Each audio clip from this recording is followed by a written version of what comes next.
Alfredo, tengo 40 años, viví toda la vida en la isla, hace unos años que me mudé, pero cerca. Siempre estoy viniendo a la isla por trabajo y es una vida totalmente distinta a la ciudad, ¿no?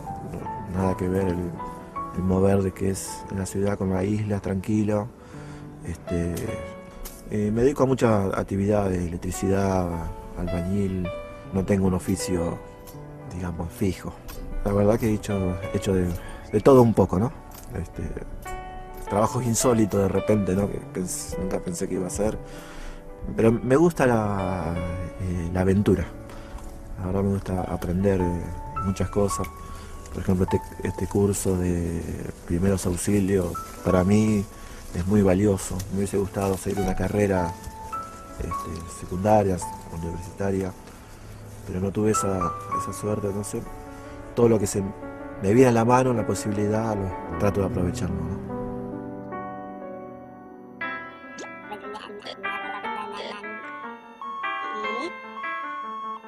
Hoy en Primeros Auxilios, mordeduras, picaduras e intoxicaciones. Vamos a hablar ahora de picaduras. Y vamos a tener picaduras por escorpiones o alacranes, por abejas y por avispas. Vamos a explayarnos un poquito más en qué son los escorpiones y cómo actúan. Los escorpiones, en la Argentina, hay casi una única especie con importancia médico-sanitaria, que es la Titius trivitatus. Un nombre medio raro, pero es así. Es un bicho es color castaño claro y tiene la característica de que tiene tres franjas o rayas longitudinales un poco más oscuras en el lomo, la cola articulada y en la punta termina con un aguijón. Bueno, lo vamos a encontrar, por ejemplo, en lugares extradomiciliarios. Por ejemplo, en el campo, en el ámbito rural, debajo de piedras, por ejemplo, o debajo de un tronco, en matorrales, pero se han adaptado muy bien a los ámbitos urbanos y podemos encontrarlos, por ejemplo, en Buenos Aires, o en Rosario, o en Córdoba. O sea, los estamos encontrando también en ámbitos urbanos. ¿Y dónde los encontramos en ámbitos urbanos? Adentro de las casas. Podemos encontrarlos, por ejemplo, en lugares oscuros, atrás de un aparador, de un armario, y muchas veces con el peligro que implica que se pueda meter adentro de un zapato, adentro de la cama, que esté en un ropero. Entonces, es una situación peligrosa. En los niños, inclusive puede generar una respuesta exagerada que puede llevar a convulsiones, puede ser complicado. Por lo general, lo que vamos a tener es un dolor de intensidad variable, enrojecimiento y una hinchazón en el lugar del aguijonamiento, donde el escorpión clavó el aguijón. Y el veneno del escorpión, del alacrán, lo que tiene es una acción en el sistema nervioso. Entonces puede provocar, por ejemplo, lagrimeo, sudoración, náuseas, vómitos. Por ejemplo, tenemos un niño que ha sido picado por un alacrán o un escorpión y que comienza con este tipo de síntomas, tenemos que trasladarlo inmediatamente a un centro de salud. Pero como primeros auxilios, antes lo que podemos hacer es, primero, despojarlo rápidamente de elementos, como dijimos antes, por ejemplo, anillos, relojes, pulseras, tanto puede ser en los brazos como puede ser en las piernas. Entonces, despojarlo rápidamente de todo ese tipo de elementos que le puedan llegar a hacer una compresión cuando se empieza a hinchar e inflamar. Repasando lo que vimos, la picadura de escorpión afecta al sistema nervioso. Ante este tipo de picaduras se debe despojar a la persona de anillos, pulseras, cadenas, tobilleras y zapatos, tranquilizarla y ponerla de costado en posición de recuperación, controlar la respiración cada 10 minutos. El miembro se debe mantener inmovilizado y elevado y trasladar a la persona rápidamente al centro asistencial. Prevención en caso de mordeduras, de víboras y arañas. Pedir consejo local sobre la posible presencia de serpientes, arañas y escorpiones venenosos en la zona. Si se duerme a la intemperie, se debe examinar ropa y calzado para comprobar si hay serpientes. Evitar andar descalzo, con ojotas o sandalias abiertas en terrenos donde puede haber animales venenosos. Evitar levantar piedras, meter la mano en matorrales o en lugares donde puedan encontrarse estos animales. Vamos a hablar un poquito de abejas y avispas.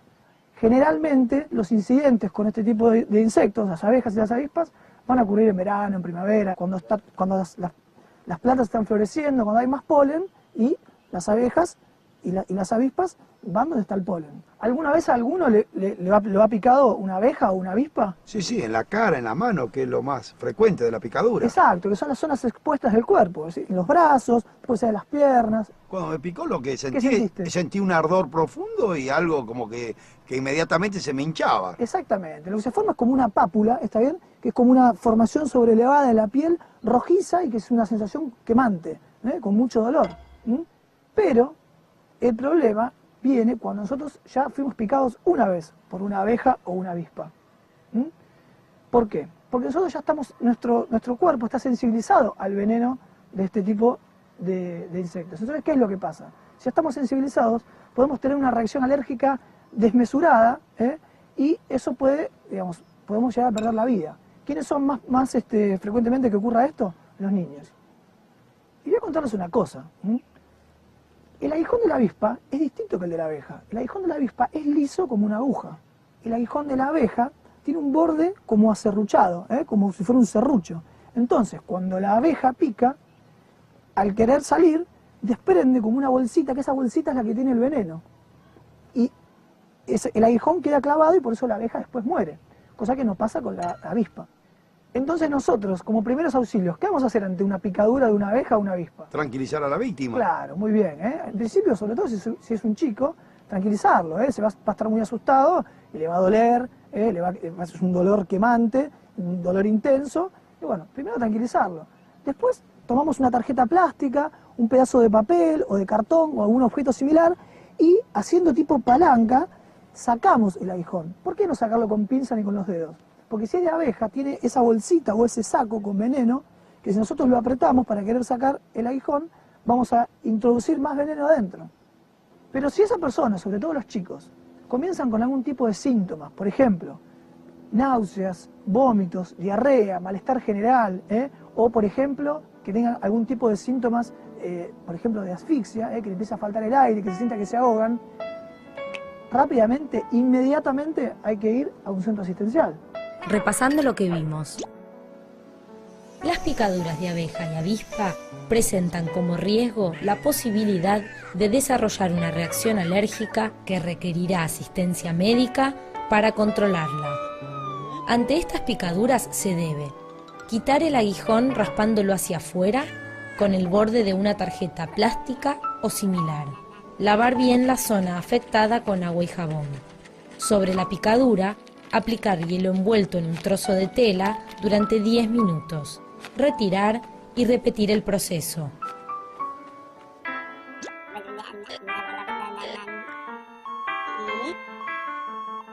Hoy en Primeros Auxilios, mordeduras, picaduras e intoxicaciones. Vamos a definir un poco qué es una intoxicación o un envenenamiento. Bueno, es la exposición a una sustancia dañina, ni más ni menos que eso, una sustancia tóxica, que puede tener diferentes vías de ingreso. Por ejemplo, vía de contacto, por la piel, vía digestiva o vía inhalatoria. Son muy importantes los primeros auxilios en las intoxicaciones. ¿Por qué? Porque nosotros rápidamente le podemos salvar la vida a una persona. ¿Y qué causas conocen ustedes de envenenamientos o intoxicaciones por alguna sustancia? ¿Los insecticidas pueden causar eso? ¿Lo mata mosquito, todo eso? Claro, exactamente. Los insecticidas, los plaguicidas, son muy frecuentes. La intoxicación por monóxido de carbono puede ser. ¿Y qué otras causas recuerdan así rápidamente de intoxicación? Medicamentos pueden ser, una sobredosis de aspirina. Claro, por ejemplo, aspirina, que es muy frecuente que haya en una casa. Otras causas, por ejemplo, pintura. ¿Los alimentos también? Muy bien, los alimentos pueden generar una intoxicación. Entonces, los síntomas, una lista larguísima e inmensa. Náuseas, vómitos, mareos, fiebre, malestar general, alteración del estado de las pupilas, alteraciones del estado de la conciencia, por ejemplo, convulsiones, alteraciones en la marcha tambaleante. Los síntomas que va a tener la persona van a estar relacionados, primero, con la naturaleza del tóxico. También están relacionados con la sensibilidad de esa persona a ese tipo de tóxico y después por la vía de penetración. Si creemos que estamos ante una persona que está intoxicada o si sospechamos que una persona está intoxicada, ¿vamos a esperar que se presenten estos síntomas? No. Vamos a ejercer los primeros auxilios rápidamente. Y para eso, una de las cosas que primero tenemos que hacer es verificar el estado de la conciencia de la persona y pedir asesoramiento al Centro Nacional de Intoxicaciones. Acá en Buenos Aires, por ejemplo, podemos llamar al Hospital Posadas o podemos llamar al Hospital de Niños Ricardo Gutiérrez. Y siempre va a haber una persona del otro lado de la línea de teléfono que nos va a estar asesorando sobre qué es lo que debemos hacer rápidamente hasta que nosotros podamos trasladar a la víctima hacia un centro asistencial. Entonces, ante una intoxicación por ingestión, por ejemplo, si la víctima presenta quemaduras en los labios o en la boca, significa que a lo mejor ingirió algún tipo de sustancia cáustica. ¿Qué debemos hacer? Aplicarle abundante agua fría.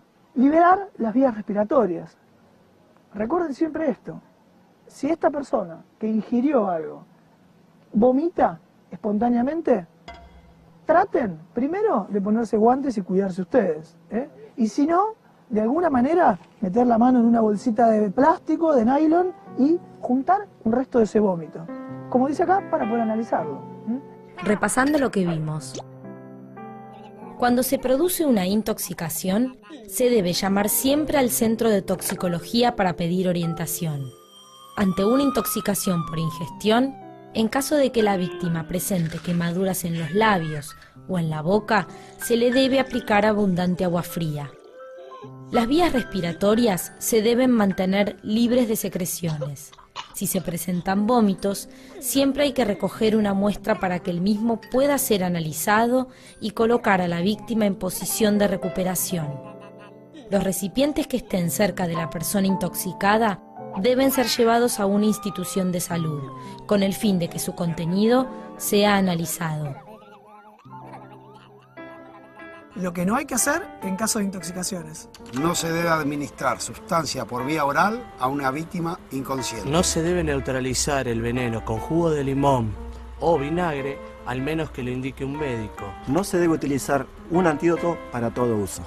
No se debe esperar a que se presenten los síntomas si se sospecha que la persona se intoxicó. Una causa muy frecuente también de intoxicaciones por ingestión, como estamos viendo acá, son los insecticidas. Los insecticidas que podemos llegar a intoxicarnos, por ejemplo, cuando consumimos, como dijimos antes, una fruta o una verdura que no la lavamos bien. Pero no solamente va a ocurrir una intoxicación por órganos fosforados, en este caso por insecticidas, cuando los ingerimos porque no lavamos bien las frutas o las verduras.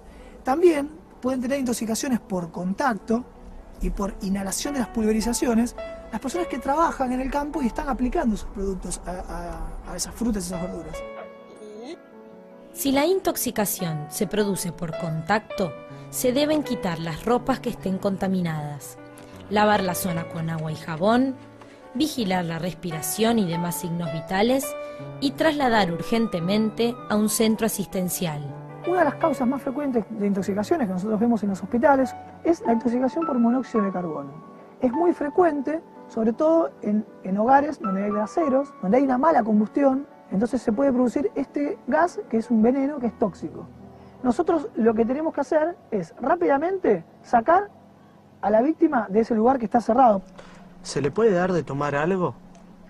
No, no es lo más conveniente. Por ejemplo, si nosotros llegamos a tiempo, los síntomas que va a tener primero, si la persona está consciente, es un dolor de cabeza muy intenso. Mareos, náuseas, puede llegar a vomitar. Y si ya llegamos en un periodo en el cual esa persona está inconsciente, vamos a encontrar que esa persona tiene flacidez en los músculos, ¿está bien? Y está en un estado de inconsciencia. Entonces esa persona está inconsciente, no le vamos a dar nada para tomar. Inmediatamente lo que tenemos que hacer es retirar a esa víctima del lugar donde se está intoxicando, llevarlo al aire libre, si es necesario, darle respiración asistida, o sea, hacerle maniobras de reanimación. E inmediatamente tenemos que trasladarlo a un centro asistencial. Repasando lo que vimos. Ante una intoxicación por monóxido de carbono, la víctima puede estar consciente o inconsciente. Los primeros auxilios en estos casos son apartar al intoxicado del ambiente nocivo y llevarlo al aire libre, darle respiración asistida en caso de que sea necesario y trasladar urgentemente al centro asistencial. Llegamos al final de la clase de hoy. Muchas gracias por haber venido, muchas gracias a Alfredo y Facundo, muy lindos los perritos, muy peligrosos también. Muchas gracias por habernos recibido acá, en el Delta. Bueno, esperemos la próxima con otro rico asadito, ¿está bien? Bueno, y muchas gracias a ustedes por haber venido. Bueno.